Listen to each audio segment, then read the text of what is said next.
ಈ ವರ್ಷ 2026ರಲ್ಲಿ ದ್ವಿತೀಯ PUCಗೆ ಅರ್ಥಶಾಸ್ತ್ರ ವಿಷಯದಲ್ಲಿ ಪ್ರಾಯೋಗಿಕ ಪ್ರಶ್ನೆ ಕಡ್ಡಾಯ ಪ್ರಶ್ನೆಗಳನ್ನು ಕೊಟ್ಟಿದ್ದಾರೆ.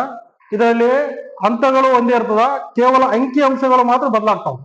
ಈ ಒಂದು ಚಾಟಿಗೆ 5 ಅಂಕಗಳು. ಇಲ್ಲಿ 5 ಅಂಕಗಳು ಎಲ್ಲಿ ಕೊಡ್ತಾರಪ್ಪ ಅಂತಂದ್ರೆ, ಇಲ್ಲಿ ಖಾಲಿ ಬಿಟ್ಟಿರುವಂತ ಸ್ಥಳವನ್ನ ತುಂಬಬೇಕು. ಅದಕ್ಕೆ ಒಂದೊಂದು ಖಾಲಿ ಬಿಟ್ಟಂತ ಸ್ಥಳದಲ್ಲಿ 1 ಅಂಕ ಕೊಟ್ಟಾರ. ಇಲ್ಲಿ ಒಟ್ಟು 4 ಸ್ಟೆಪ್ಸ್ ಗಳದಾವ ನೋಡ್ರಿ. ಮೊದಲು ಉತ್ಪಾದನಾ ಹಂತಗಳನ್ನು ಕೊಟ್ಟಾನ, ಎರಡನೇದು ಒಟ್ಟು ಉತ್ಪಾದನೆ ಅಂತ ಕೊಟ್ಟಾನ, ಮೂರನೇದು ಏನಪ್ಪ ಅಂದ್ರೆ ಮಧ್ಯಂತರ ಸರಕುಗಳ ಬಳಕೆ ಅಂತ ಕೊಟ್ಟಾನ, ನಾಲ್ಕನೇದು ಮೌಲ್ಯವರ್ಧನೆ ಅಂತ ಇಸ್ಕೊಟ್ಟಾನ. ಒಟ್ಟು ನಾವು 5 ವಿಧಗಳಲ್ಲಿ ಇದನ್ನ ಕಂಡುಹಿಡ್ಕೊಳ್ಬೇಕು. ಮೊದಲೇ ನೋಡ್ರಿ, ಗೋಧಿ ಅಂತ ಅದ. ಗೋಧಿಯನ್ನು ನಾವು ಒಟ್ಟು ಉತ್ಪಾದನೆ 1000 ಅಂತ ಅದ. ಈ 1000ದಲ್ಲಿ ನಾವು ಗೋಧಿ ಉತ್ಪಾದನೆ ಮಾಡಿವಿ. ಈ ಉತ್ಪಾದನೆಗಳನ್ನ ತಯಾರು ಮಾಡಕ ಮಧ್ಯಂತರ ಸರಕುಗಳ ಬಳಕೆ ಏನದಲ್ಲ 0 ಅದು. ಮಧ್ಯಂತರ ಸರಕುಗಳ ಬಳಕೆ 0 ಅದ. ಮೌಲ್ಯವರ್ಧನೆಯನ್ನ ಕಂಡುಕೊಳ್ಬೇಕು.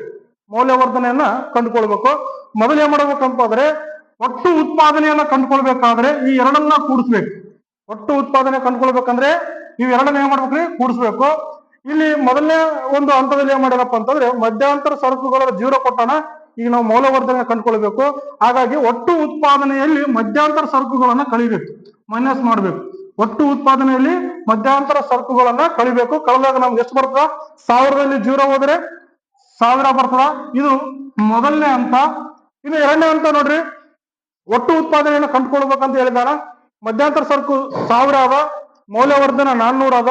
ನಾವು ಮೊದಲು ಹೇಳಿದ್ದೇನೆ, ಈ ಎರಡನ್ನ ಏನ್ ಮಾಡ್ಬೇಕು? ಕೂಡಿಸ್ಬೇಕು. ಕೂಡಿಸಿದಾಗ ಏನ್ ಸಿಗ್ತದ? ಒಟ್ಟು ಉತ್ಪಾದನೆ ಸಿಗ್ತದ. 1000 ಮತ್ತು 400 ಎಷ್ಟತ್ರಿ? 1400 ಆಗ್ತದ. ಇದು ಎರಡನೇ ಹಂತ ರೀ. ಓಕೆ. ಇನ್ನು ಮೂರನೇ ಹಂತ ಏನ್ ಕೊಟ್ಟನ್ರಿ? ಒಟ್ಟು ಉತ್ಪಾದನೆ ಕೊಟ್ಟಿದ್ದಾನೆ.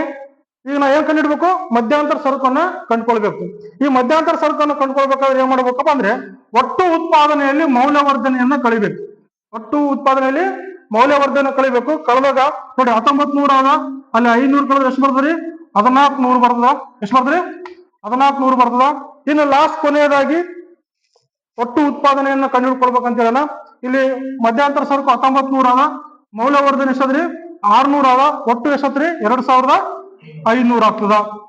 ಇದು ಒಂದ್ ರೀತಿ. ಇನ್ನೊಂದ್ ನೋಡ್ರಿ, ಈ ಒಟ್ಟು ಉತ್ಪಾದನೆಯ ಕೊನೆ ಏನಾದಲ್ರಿ, ಈ ಕೊನೆ ಅಂತ ಮೌಲ್ಯವರ್ಧನೆ ಎಲ್ಲಾ ಹಂತಗಳನ್ನ ಕೂಡಿಸಾಗ ಅದೇ ಮೊತ್ತ ಬರಬೇಕು. ಅಂದಾಗ ಮಾತ್ರ ಸರಿಯಾಗಿರ್ತದ, ಇಲ್ಲಾಂದ್ರೆ ಸರಿಯಾಗಿರಂಗಿಲ್ಲ.